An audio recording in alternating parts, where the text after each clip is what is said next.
हाय good morning friends. मी Atish Shah, challenger sports foundation, ultra runner and fitness trainer.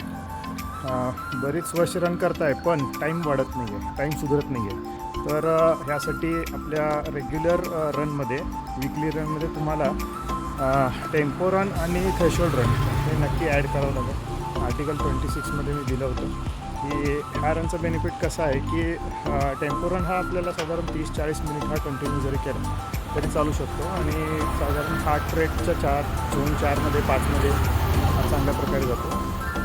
Threshold run करताना 2 टाईपमध्ये करता येतो. एक तर कंटिन्युअसली, अदरवाईज तो तुम्हाला 200-500 मीटरच्या रिपिटेशनमध्ये देखील करता येतो. तर ह्या 2 ॲक्टिव्हिटी तुम्ही ॲड केल्या तर 100% नक्की तुम्हाला फरक पडेल. तुमचे जे काय गोल्स आहेत 10K, sub-2, sub-4, तर हे नक्की पूर्ण होतील. तर तुमच्या या रेग्युलर रुटीनमध्ये हे रन ॲड करा आणि आपला परफॉर्मन्स सुधारा. थँक्यू.